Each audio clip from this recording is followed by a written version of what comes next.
Hello, guys, and welcome back to another episode of the ADHDads. I'm your host, CJ. No, I'm JJ.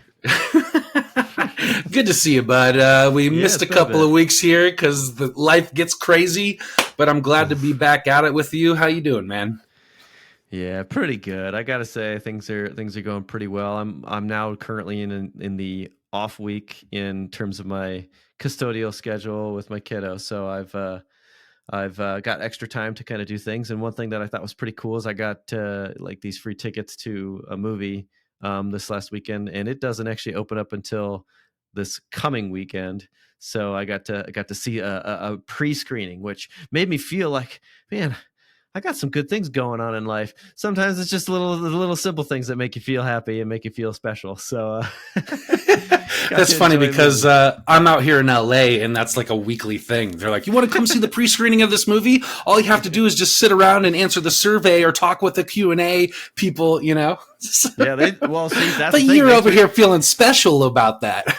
Yeah, well, see, they threw the tickets at us and didn't ask anything in return. So yeah, there you go. I didn't have to talk to anybody about the movie other than the people that I choose to. So yeah, I feel pretty privileged. Yeah, How no, you I've doing? been to some pretty cool ones like that too, and a lot of the times, the directors will stick around or the producers, and there's a Q&A afterwards. So that's always been like a Mhm. really cool thing to go see a pre-screening, and then you get to meet the people that are a part of the production. So Hollyweird, man, and all of its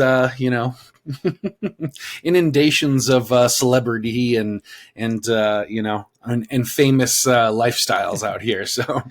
Yeah, it's pretty cool when you can do something special and kind of get away from the regular day to day. And I definitely I find going to a movie is a really good opportunity for me to just kind of escape some of the responsibilities that exist at home. And yeah, I appreciate that. And when I was living in Texas, we had this place called the Alamo Draft House Cinemas, and they would always host special events. I remember going to Indiana Jones movie, and prior to the movie, into the theater, they brought the snake handler, and he was showing snakes and stuff. And funny thing was, is also on the menu you could eat snake, and I just wondered if that was going to rile up any of the snakes in the crowd. But we were all relatively safe, and yeah, they hosted a bunch of fun events at this theater, and so yeah, it's good. For me, it's like it's a really good escape from the regular day to day. I know that I come home and it's just me. I'm the one responsible for the whole house, but I'm trying to figure out how I get my kiddo more involved with that as well. So, off week, that means I'm doing probably more. And then when he's with me, I want to make sure in some ways, I can also include him in the responsibilities and taking care of the house. So, yeah, I don't know if you've got any thoughts on that today, but it's just something that has been on my mind. Oh man, I sure do. It's funny you say that because I've been kind of struggling with it lately, and I just kind of went through a spurt of having to revisit those conversations with my wife and kind of figure that out because I kind of felt myself building up this resentment and this anxiety of like having to take on more and more and more. Mm-hmm. For our listeners, a lot of you have heard me talk about, some of the struggles of the last year and my wife going through this lupus diagnosis and what that means for her health. And, some days she just is like floored and can't really, participate in that stuff. And, I realized went through this spurt of time where we weren't communicating about this. And to be fully honest and fully transparent, I had a big panic attack, man, and you were witness to that, you were the guy I called when I was hyperventilating and in tears trying to figure out how to regulate the emotions during that. So, yeah, I think it's an important topic. I think a lot of couples go through this where they don't communicate what the expectations are, what the responsibility load is, and how to share that. So, since I've been kind of struggling with this over the last few weeks, trying to learn different tools and tricks and strategies on how to communicate better in a healthy way regarding around this topic, I really kind of wanted to spend an episode sharing what I've learned over the last 4 weeks around this. So Mm-hmm. glad you're on the same page as me, brother. Yeah. And I do have a question about that too. Like, sometimes it comes on, we're not even prepared, and then we feel that, that tension. We feel, oh, something's not right. This isn't working. This isn't, I'm taking on all this and nobody's taking on. We start to get in our heads about, it's not fair, or what have you, and that Yeah. message is kind of like going in our head over and over again. We're repeating the same idea, like, oh, this isn't done, and we start to notice, more like as soon as you buy a certain type of vehicle, you see it everywhere, right? Well, when you see something's not going well in the house, or this is messy, then you start to see all the other things. Like, how did it come about for you? Well, it's interesting because, one of the thing I think a lot of couples, maybe have these talks in the early stages of their relationship, but, they don't revisit it, and they go, well, this is the expectation, or they learn, typical habits. Oh, I see that you do this and I see that I do this. And well, those are our responsibilities, click, clack, boom. And that's it. But life changes, right? Like, you get a job, you lose a job, you go through depression, you have more motivation or energy one day than you do the next. And sometimes life evolves in a way that we don't expect, and if we're not consistent about having these conversations, I think that it can blindside you.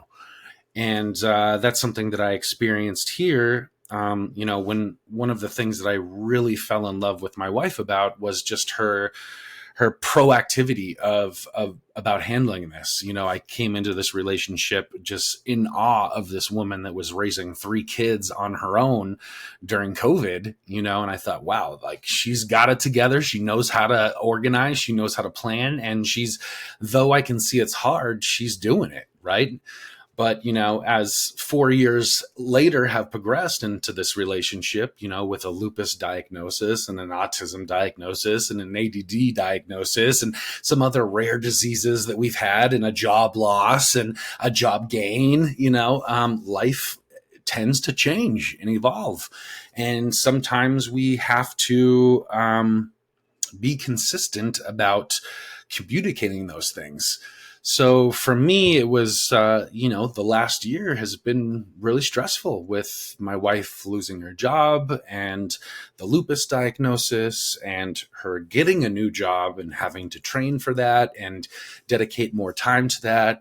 And I've always been someone who's been very good at this, that was, roles that we established early on, when COVID was going on and I was working in film and television, 70, 80 hours, and she was a private school teacher. And I said, I'm going to be the stay-at-home dad role. I'm going to take care of the cleaning and the cooking and the grocery shopping and the house deal, and, watching the little one and doing all of the shuttling, to and from school and after school activities. But I didn't know how long that would last, JJ, and as things kept coming up with a job loss and sickness and health, and all of a sudden I found myself being a little overwhelmed by the amount that I felt like I was taking on at home. And I got to be honest, a lot of that is external, the external expectations of masculinity and a male's role in the house, that I should be providing financially, and that's what my job is. Where, I'm sitting here and cooking and cleaning and making sure everybody's fed and bathed and dressed and clean and healthy, and I've really gained an appreciation for the quote unquote, stay-at-home mom role that has been most traditional in the past here, and the stress and anxiety that comes with that, because it is a lot, brother, especially when there's 3 kids, one of them being neurodiverse and me being neurodiverse myself. It takes a lot of conscious effort, intention, and presence to how I'm feeling and how that's affecting me. And I got a little lost in the shuffle, man. I got a little lost of not thinking about that and just kind of putting on the autopilot and the repeat mode and going on that. And it just got to a point where it just all kind of exploded out of me, and that came with tears and an anxiety attack. And that was the point where I really needed to reevaluate, like, whoa, maybe there should be a talk around this. Not saying that I need to say, like, I'm not doing this anymore and it's all on you, or, these are your kids, fish shake. I don't think that that's the right approach, but it was definitely something like, yo, we need to figure this out. And how can we discuss this without resentment, blame, or shame? And that's not always easy to do if we're not consistently thinking about it or being intentional about it. So yeah, I had some talks with my wife and let her know where I was at, and what can we do to, if not share the load better, at least talk about it, or have conversations where I can vent more about it, and it doesn't feel like I'm putting it on her or blaming her or judging her because she's taken on this new role as someone with an autoimmune disease who's also been training in this new position, trying to find like what the next step is in her career path. Because I can really I've noticed a lot from my wife's perspective, this loss of identity of being a private school teacher for the last 10 years, and now having to transition it into a new career.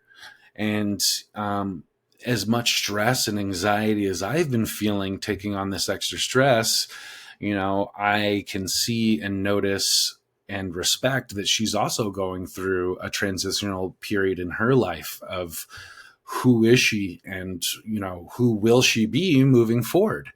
And if we don't talk about those things, and we don't create a safe environment to discuss these things, it turns to resentment real quick.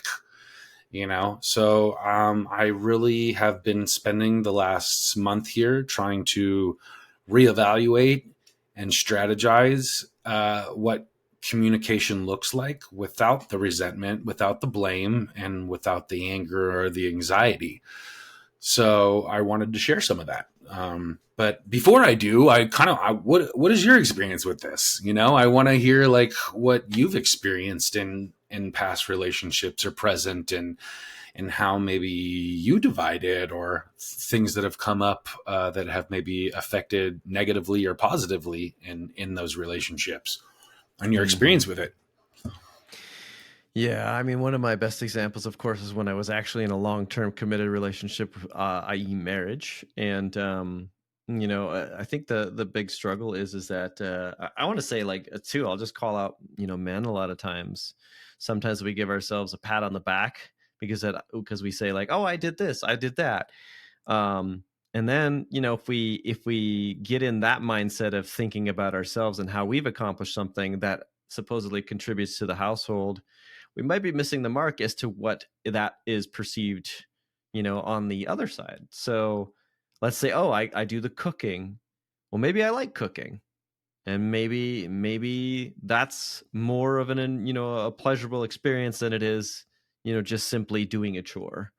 Or let's say I'm going to go do the shopping. Okay, well, going to the shopping, you're getting out of the house, you're getting a break in some form. Maybe you get to listen to your favorite radio show or something. You're getting an opportunity to, do something that maybe you also enjoy more than just simply, wiping toilets or something.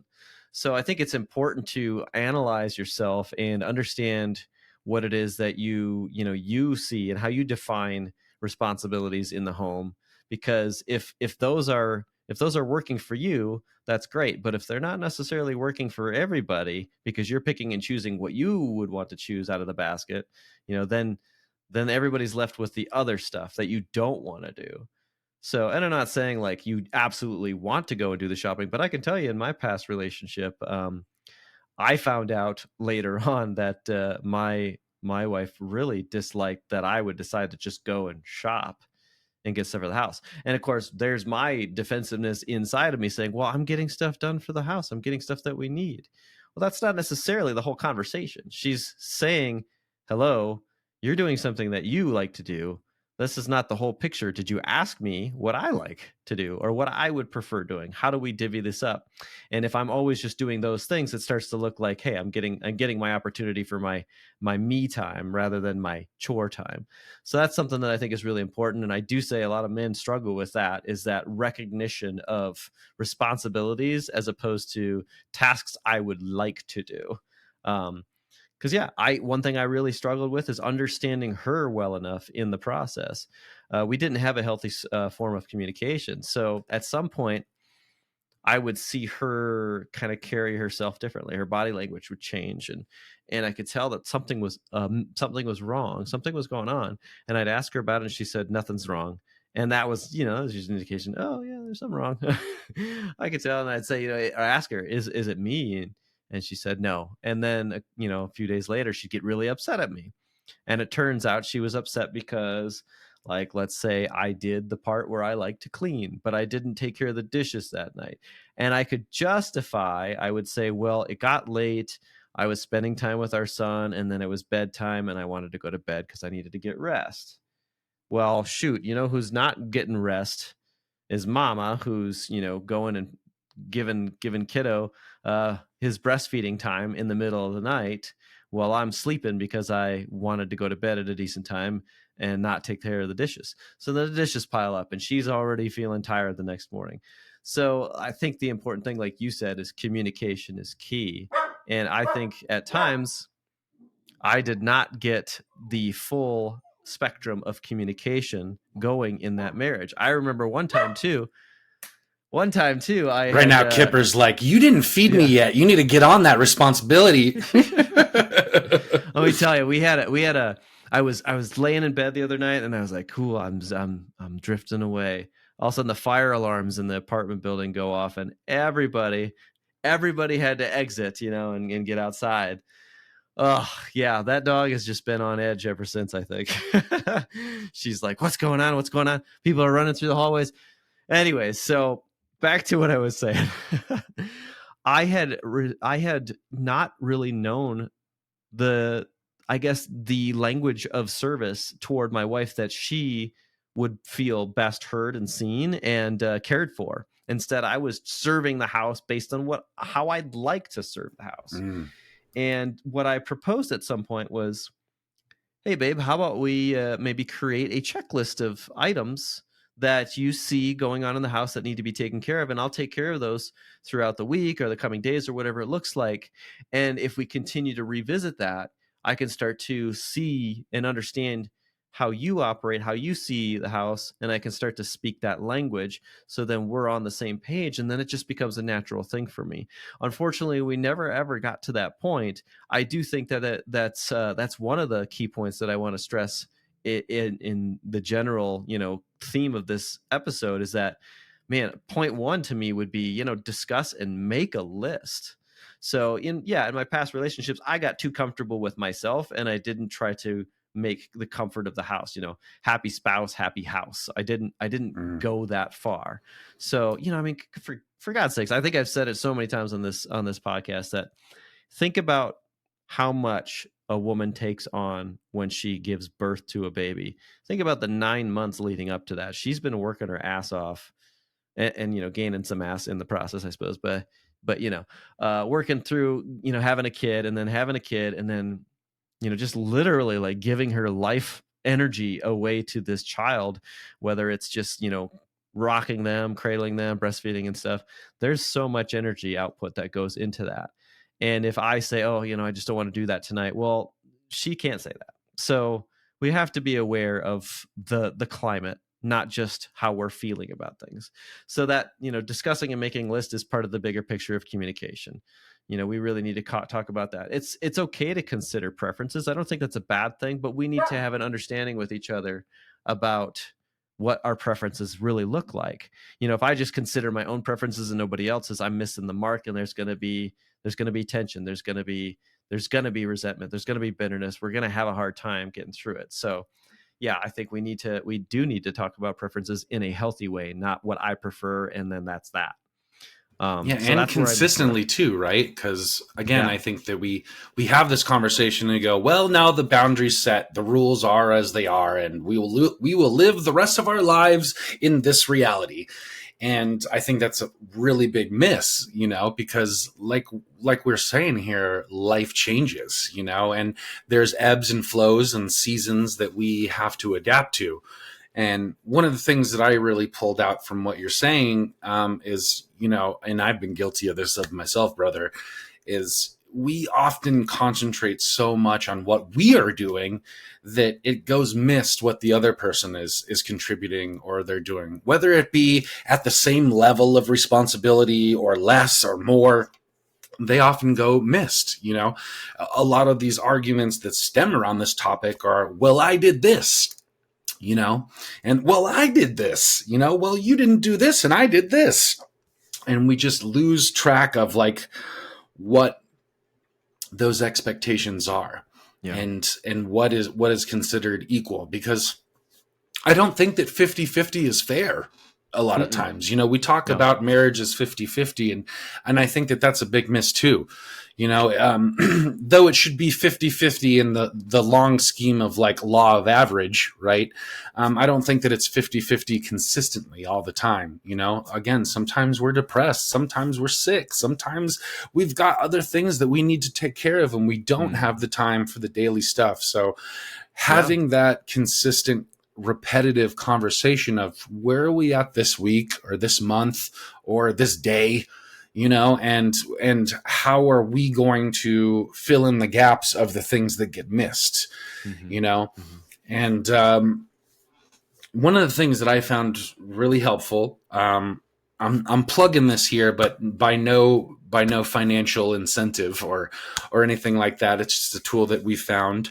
And I will say that one thing I really, really adore about my wife is that when we do have these conversations, it's not like the conversation goes and then months later nothing gets done about it. My wife is very proactive about, like, we have a conversation, oh, you have an issue in this marriage, I'm gonna find something to help us with this. And my wife found this wonderful game. It's called the Fair Play Game. And it comes from this book that she's reading. She does a book club with her mom's group and stuff, every month. And Fair Play is, I guess, a book that she's reading, and this was a card game that went with it. And, we've done this exercise a few times. It's a card deck, and you get separated into different kind of categories of what these cards are. So like daily tasks, or weekly tasks or monthly tasks, or, there's the unicorn card, which is like your self-care. What is something that, how many hours a week do you want to dedicate to what thing to inspire your creativity, to explore your personality, and to really like touch that part of your creative spirit and heart that brings you joy? How many hours are you going to dedicate to that this week? And, how are you going to talk about your partner so that your partner can help you carve that time out of each week to feel fulfilled? So, we just did this exercise today, and it's really helpful. It's an exercise that you should do weekly or monthly. Again, depending on, your responsibility or what your next future of 7 days versus 30s looks like. And we talk about daily tasks, who's doing the morning routine with the kids, who's doing the night routine with the kids, who's washing the dishes, who's taking out the trash, who's dealing with meltdowns or in the middle of the night wake ups and coming into the room, or accidents or potty training, or personal care as far as getting the teeth brushed and the hair done and bath time. And it's just a really great half hour once a week that we can sit, look at all these cards and say, okay, I've got the time this week. I know that you're doing this. You're dedicating this many hours a day to your work or your training. So, and I'm available at this part of the night. So I'll take on the night routine. You take on the morning routine, and you own that responsibility. There's no sharing it. There's no, well, I can't do the trash on this day, so you'll do it this day. It's no, I'm for the next 7 days, I'm taking out the trash. And I'm not going to ask you to do it. I'm not going to be resentful if you can't or if you don't help me. If anything, you help displace that responsibility to somebody else in your family, aka the kids. If I don't want to do it that night, I don't ask my wife to do it. I ask one of the kids to help me out with it. And we talk about what does that look like of taking extreme ownership over that daily responsibility for the next week. And what do we do if we can't for that week? How are we going to fill it in, or how are we going to give each other grace if we can't? And it was really great to just have that conversation and set the expectations of who's going to do what when. And man, we need to do this more. We really need to just have a safe space for us to come together as a team and divvy up those responsibilities. Because I think the longer that we don't have these conversations and the more period of time that goes in between this is when we really get into that rabbit hole of like, well, you didn't do it, and I've got this whole list of in all of these dates of the times that you didn't do it and why I'm justified in feeling this way, rather than visiting it consistently and intentionally every week. Yeah. Well, that was a fantastic list of information. So I'm going to try and break down some of the things you said. Fairness over equality, right? If we get stuck in the idea of, well, I did this and then you did this and stuff, I think we're missing the mark, because what is really equal from one task to the next? You got to consider stuff like, I don't know, time commitment and physical exertion. Obviously, taking the trash to the curb might be easier for an adult than it is for a kid. So that could be a different type of, fairness level. And, what are our skill levels? Obviously, one of the things that I was really good at was reaching for the higher, the higher shelf of the cupboards. Basic example there. But that resulted in if heavier things needed to be carried, that was something that I was easily more capable of managing. But I think kind of like really digging down into the deep stuff that you were talking about really matters here. I think you talked about like a rotating chart. Like I think that's what we call, like, you have a task for this week and that's your week, and then the next week it gets hands off to somebody else. So we're not burdening somebody with the same task every week, but rather everybody has an opportunity to do that task for their time. That I think that creates that level of fairness naturally, in everybody. They say, well, I don't like doing this, but next week I won't be doing it. Somebody else will be doing it. And then I can do that, which I prefer doing. And then the fairness in that is a realization like this will come back to me again. And I think our kids are capable of a lot of these things.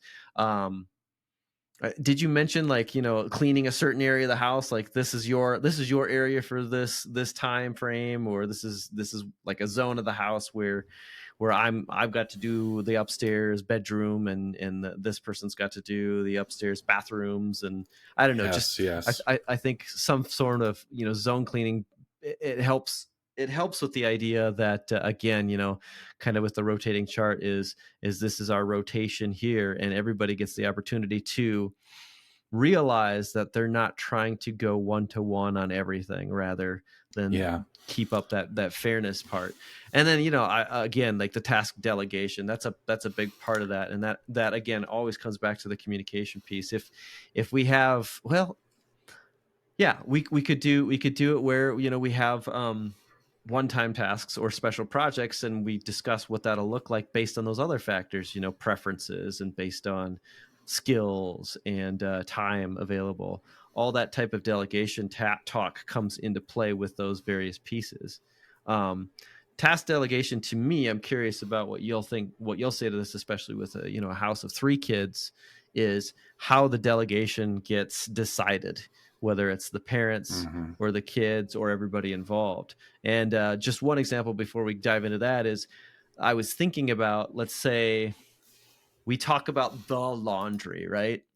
The laundry. That's I'm glad you brought this up, because I got a personal story revolving around the laundry. So give it to me, brother. I figured this would come into play because I remember I was talking about it very recently. But it's the laundry. It doesn't, when you think about doing 2 loads and folding and putting away, that doesn't sound like a monumental, a task to take on. But as we all know, stuff piles up quickly sometimes, and then it can be a mountain of clothes. But how do you break it down? How can you make something like the laundry be something where everybody gets delegated? Let's say, after they're dried, we all sit around the table and okay, as soon as we find a sock, that goes to this kid, and they put the socks together. Oh, you get to do shirts, and then it's kind of like it's kind of gamified. You're having fun. You're enjoying the Yeah. opportunity. Everybody contributes, and you pass things around and make something worth it. Or like cleaning the kitchen. I mean, that's another example. Cleaning the kitchen. Well, one person empties the dishwasher, one person wipes down the counters, another person maybe sweeps the floor. I'm pretty sure most of us with kids have to have the floor swept, excuse me, about every 3 or 4 hours because they're messy as hell. But truth is, it's like, yeah, I think we sometimes think big picture and it becomes overwhelming. But then if we get everybody involved in breaking things down, that's where we can really tackle something and make it fun sometimes. Maybe not like that's not the game we choose, but you know what I'm saying. So yeah. All right. The laundry experience and task delegation. What do you got for me? Well, one thing I really love about this game is this is for the adults, right? Like it's not for like the whole family. And I'm sure there's some really great exercises out there to incorporate everybody, give everybody a task, but in my experience, JJ, with a house full of 3 kids and busy schedules, consistency can be a struggle, right? Especially with a 9-year-old, 7-year-old, and a 4-year-old, to get them to consistently fold clothes and put them away each week, depending on, the dance class and the after school program and them want in the homework load and them wanting to go out and play with their friends after school or watch a movie or whatever it is, that can be a struggle. But what I liked about this fair play game is that you as the adult are taking ownership over this. So, and, again, we don't always want to as adults either, right? We have things that come up, a work call or a project or, extra things that we need to do. So we don't have time to put away the clothes or fold them. And, I got into this mindset of, I was doing the clothes weekly, but I wasn't putting them away, because I don't know where where their short drawer is or where they prefer to keep the socks versus the underwear or the pants versus the jeans and what they want to hang up versus what they want, right? Like in my mind, that was like, that's your job to figure out, I've got my routine and my dresser. I know I like, red shirts on this side and blue on this side, long sleeve in this drawer and shorts in this one and pants in this one, and I don't expect anybody to get on my routine, and as a dad here, I don't want to learn 4 different people's organizational skills, so I thought that I was doing great work by doing laundry every week, and I would fold it and then I'd leave it in laundry baskets to, all right, you guys put away, and before you knew it, I had 8 laundry baskets full of folded clothes and nobody could find any clothes. Everybody is asking me every morning, I can't find this shirt. I can't find these pants. I want to wear this shirt today. And I'm just sitting, it would either be look in the laundry basket or I would have to look in the laundry basket. And I was getting frustrated that I couldn't find it because there's just clothes everywhere. All because I didn't want to take the time to look in the shirt before I folded it to see if it was, a 6 to 7 or a 7 to 9 or a, 3 to 4, So I was just folding it, it's your job now, look at me. Oh yeah. High and mighty. I did everything I'm supposed to do. Kick back now and let you guys finish it, And one of the things that I really liked about this fair play game is, you having the autonomy and ownership over that. It's your job for the week. We're not going to split it. You're taking laundry on this week. That means you're doing every single part of it. So there's not like half done jobs or 90% jobs done. And then you're getting resentful about that 10% that no one else wanted to fill in. Your job is to do the laundry. And I was building up a lot of resentment over that. I was having a lot of anxious mornings of trying to rush the kids out of the door. We were running late for school and no one could find the socks. And I would have to go into this perfectly folded laundry basket and start tossing clothes around and ruining all of my work, to find the missing sock. And, the ownership over it doesn't mean I'm solely responsible for it. It just means that I'm solely responsible of delegating the rest of the family to do it, excluding my wife. You know, she's got her card. My card's laundry this week. So if I need help with it, I'm getting the kids to help me around it. And it's my job to teach them and be patient with them and spend the extra time in getting them on board with me. You know, and if I don't, I'm not being resentful of my wife over that missing 10% because she didn't put them away because she knows where they go better than I do. You know, I got to figure that out. I've got to take the initiative and put the intention forward to learn the kids' sizes and where they organize the stuff. And if I'm not going to do that, well, then I need to be able to have the patience of getting them motivated to do it. So I really liked that part of it, you know, and again, and I would have never known that, you know, if we didn't sit down and have this talk this week. You know, in my mind, I'm justified because I did the washing and the folding and, you know, and put the laundry basket in front of the room. But when we can create a safe space to talk about, well, what are your expectations here? What are mine? How can we compromise? How can we fill in that missing 10% that isn't getting done in a way that doesn't build up the resentment?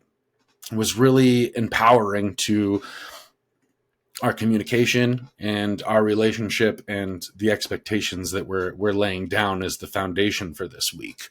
So I think that, again, creating that space to be able to like open up to one another and be curious rather than resentful about what those expectations are has really provided some clarity, you know, to where I'm at with my anxiety around it, to where my wife's at with her anxiety and having the time to do it, and, you know, how we can support each other moving forward through that. So, like what we're saying here, communication. You know, how can we have communication without blame, shame, or resentment? Mm-hmm. Well, yeah, and that's the thing. Like, is coming to the other person or people first with a solutions based approach. It never feels good for somebody to be called out on something that they maybe weren't thinking about. I mean, the truth is like if I'm doing the laundry, or it's my week to do the laundry, I'm probably going to notice more things about the laundry. And if it's not somebody else's week to do the laundry, they're probably not thinking about the laundry constantly. So if we're coming up with a complaint and we're upset about it, to somebody who's not been thinking about the laundry because that's not what they're supposed to be thinking about this week. Now we're seeing a problem. We're seeing a breakdown in communication. We're seeing somebody's not looking at the hopefully the task delegation and the rotating chart of things, and communicating properly on when they're seeing something that needs to be adjusted. Instead, we're seeing a complaint, and that feels, again, back to the fairness thing, that feels very unfair for everybody else because they're basically saying my situation has not been cared for by everybody else, even though this is currently my task. I think that the communication thing is the big part of it. One question I do have regarding that, though, too, is like you talked about a lot of life circumstances, and that affected how one has to show up in a different way. And, dare I suggest, like, it's really hard to say, oh, we're predicting ahead of time. This is what the situation is going to look like in our house in 2 months from now. We usually find ourselves in a circumstance and then we have to respond. So what do you do? How do you be flexible? Like, schedules are changing, life's happening. I mean, for God's sakes, we're not too terribly far away from, oh man, we're not too terribly far away from summer and summer camp and all that stuff, buddy. So things are going to happen. Yeah, we had summer camp last year, but I'm already like dreading the idea of the change that's coming. How do we be flexible? How do we adjust our schedule? Or let's say we have that rotating chart. How do we adjust when life happens? Yeah. Well, again, to plug this game, Fair Play game, one of the things that I really enjoyed about how this was set up is that there are extenuating life circumstance cards, like a death in the family card, and these aren't cards that you play every week. or caretaking cards, or loss of a job card, or gaining of a job card. It's These not aren't. sound like much of a game anymore. Oh, Yeah, I right. got the loss of family card. I got the loss Can't of wait to a play yeah. I got the death in the family card. I'm gonna use this today. Yay! But these things do come up, right? And like when they do come up, we have to be able to take on more responsibility or relinquish some responsibility to put it in another basket. And I really like that this game had these cards there, that you can go, okay, look, I see that you have more daily tasks in your card deck right here. You've got 15, I've only got 8. But I have had this death in the family or this loss of the thing. So I want to play that this week. And it's not just like playing it, you don't get to say anything, haha, do not pass go, you're in jail for the next two weeks. What the purpose of the card is to me is like, you're showing it to, how are we going to talk about this? How are we going to pivot? How long are we going to need to do this? How long am I going to need to take on the responsibility for, and how much of it? And like you said, a lot of this stuff isn't like, well, I know in 2 weeks I'll be over the death of my father or the death in the family, or, but it's something that you can at least revisit weekly to say like, well, where are you at on it emotionally, and where are your stress levels on it? Do you think that you could take on more here? And if not, what do you need me to take on more to give you that extra time? So it's just playing the card isn't like, haha, you can't do anything about it and I win this week. It's more of like, let's have a conversation around this. This is just a reminder that this is something serious and big and life-changing that we need to discuss, and how we're going to adjust our routine and our daily activities. So I really enjoy that part of it, that, these aren't cards that are there all the time. You don't get to play the death in the family card every week. But when it does happen, there is the card there to put in front of both of you guys and spend some time really communicating about what that looks like. Yeah, so that's a really good breakdown of like reviewing and revising your situation is based on circumstances, life circumstances. And I mean, obviously that game gives you many more possibilities that you might think of on your own. And it sounds like, I don't know, to me, it sounds like you have a couple of different of leadership qualities taking place in your household. You said your wife found this game. So she's like kind of like a problem solver leader. And then, you are somebody who sometimes just executes, to get things done. So you might be the executioner. Well, that sounds bad. I don't know if executioner is the right word, but the executor. Yeah, is that a word? I don't know. Yeah, you get what I'm saying, though. It's like the leadership style that exists within a household does have to exist in some form, but we're not all going to come to the table with the same type of style. So, I'm sure in the early process of this, you were feeling overwhelmed, and that was maybe delivered to your wife in a way that she felt overwhelmed immediately with the delivering of the message. And then your leadership styles took over. She's like, okay, well, I'm going to find a solution. I'm going to be a problem solver here and execute in that matter. And then you took on the role of somebody who says, got to get stuff done to keep moving forward. So you both had this leadership style that does bring about some healthy, dynamic to the family, and divvying up responsibilities.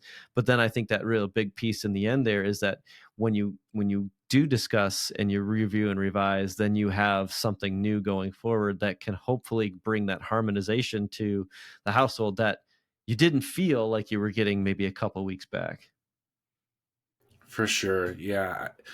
It honestly feels like a big weight off of the shoulders just to talk about this and to know where she's at and the challenges that she's facing each week versus where I'm at and what I've got coming up this week, and there's even really great stuff in this, it's not all just tasks, responsibilities, and life crises, right? Like there's cards there for personal care, and for, like I mentioned earlier, the unicorn card of, this is something that I would like to really fulfill my soul, my passion, my creativity.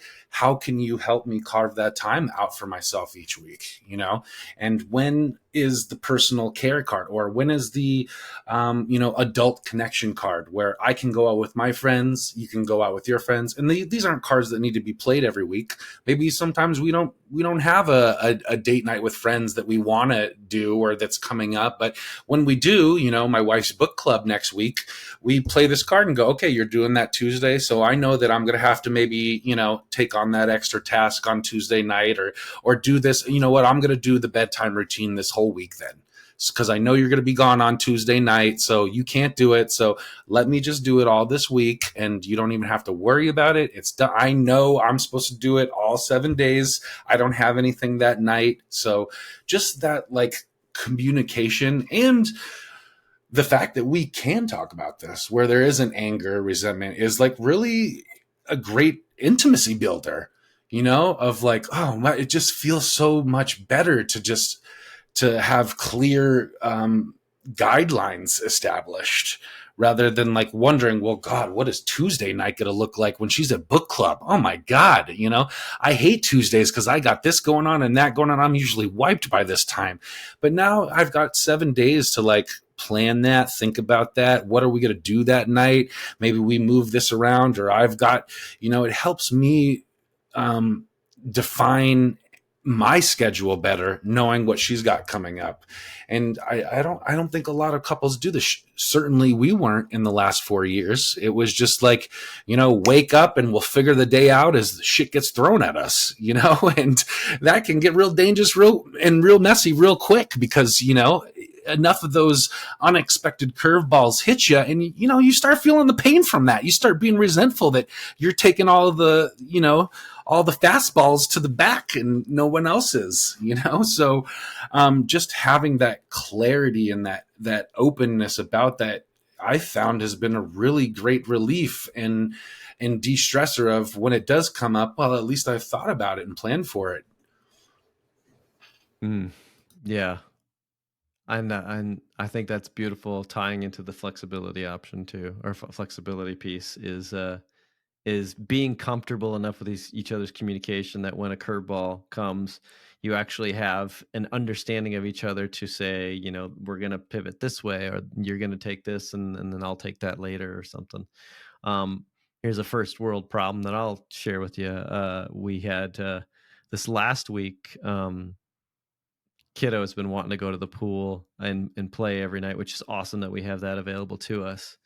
Even though he was really rough as hell and he hit me a few times and I got some bruises, but that's beside the point. We were planning, we talked that morning about going to the pool, but he also said that he wanted to call his mom, and she just wasn't available. She had quite a bit going on with her work, and I needed to get something from her. So we quickly met up. And she said, well, we have at the museum where she works, we have a new exhibition coming in, and it's pretty remarkable. Just give you this little brief snippet about what this is all about. While you're visiting the museum, you might be approached by somebody who is offering you the gift of a 1-to-1 opera singing opportunity, where you sit in a chair and they sing opera to you. I'm like, well, that's dang cool. And so she invited Cohen and me to that opening of this new exhibit. And I was like, yeah, now not only did Cohen want to talk to his mom, now he gets to see her in this pretty sweet element that she's in. And then also gets to snack on some of the goodies for everybody there that night. And then when we got done with all that stuff, I got a tour of her office, and Cohen got to shred papers, which he loves to shred papers. Apparently that's the thing kids love to do, is just stick a piece of paper in a shredder. This is the highlight of my year right here. But then we got home and he says, are we going to go to the pool still? And I said, well, it's 7:30. We got to get ready for bed soon. We're going to have to not do it tonight. And he goes, well, and I just realized in that moment, we shifted our regular routine to do something else, but it was something that we already had discussed prior to, things that we would like to do with our day if we can get to them. And I was basically telling him in the moment, yeah, we're not going to be able to do the pool anymore like you talked about. The great thing is that I'm going to take you to the pool the next time, and we're going to do this, and we're going to make time for this. And it's not sharing responsibilities in the same way we've been talking about in this episode, but it was that understanding of each other Like, we're trying to make something good happen with our day. We already talked about this and that. And based on our values, we are going to get to some of those things, and we might have to get to all those things. But we're finding ourselves pretty satisfied with the fact that we're on the same level of understanding with each other. And that was pretty powerful. As while I don't have a wife to share responsibilities with around the house, I do have a kid who looks up to his dad for a good understanding of the two of each other, and to the point where he's been regularly. I'll say, "All right, buddy, it's time to get ready for bed," and he'll say, "Okay." We're getting to that point of understanding each other's expectations. Yeah, I think that that's a really great point, and I was just going to say and wanting to bring up, like, this doesn't just kind of create a sense of ease in a marital relationship, but with our kids, especially our neurodiverse kids, because I'm sure as well as that when you spring a curveball on a kid with neurodiversity, that can be overwhelming. In my household, the transitions are where we face the most pushback and the meltdowns and anxiety. But if I can remember to prep that with a conversation of, look, this is what tonight's going to look like after we do this. We're planning on doing this, or, just a fair warning, or, I'm giving you a 10-minute warning and then this is going to happen, is when I have that less of a pushback and that less of a rebuttal, from the kids. So, and here I am saying the same thing as a 37-year-old adult, gosh, just even talking about this and knowing the expectations really puts my mind at ease. It takes some of the load off of my mental gymnastics that's going on, is I know what's coming up next, rather than being like, oh God, I only have 15 minutes to, get everybody to, to find the sock and get out the door. And, but if I know that, the laundry needs to be put away, so I know where the socks are, and I need to do that now so that I don't have to deal with it tomorrow and be thrown off by it, it creates such an ease and a sense of peace and in my emotional regulation, so being able to do that with our kids and talk about the expectations and what the schedule looks like, I think can really create that ease of transition from moving from one thing to another. And when we do go past the normal bedtime, or we don't get to hit the, normal routine things that we normally do, we've at least prepped it with a conversation and, nipped it in the bud a little bit about, that unexpected anxiety that comes out of nowhere. Yeah, too true, buddy. It's something that with neurodiversity, we have to give that understanding, and and really kind of work with them as we do get into a specific mindset about things, pivots, and really being inclusive in terms of what our children are being aware of, and understanding where they're going to be going with their own feedback and response to a shift. Something that I still need to learn a lot about, but yeah, that's really good stuff. Yeah, man. Yeah, takeaways from today. I think, communication, planning, and creating a safe space to talk about expectations can really go a long way in, decreasing some of the stress and stuff that we deal with on a day-to-day or weekly or monthly basis. So, maybe go check out this game, Fair Play game, or, maybe just have a weekly conversation with our partners, like you were saying about, putting a schedule up each week and talking about how we're going to divvy up those responsibilities and what it looks like when we can't hit those things, so that resentment gets avoided.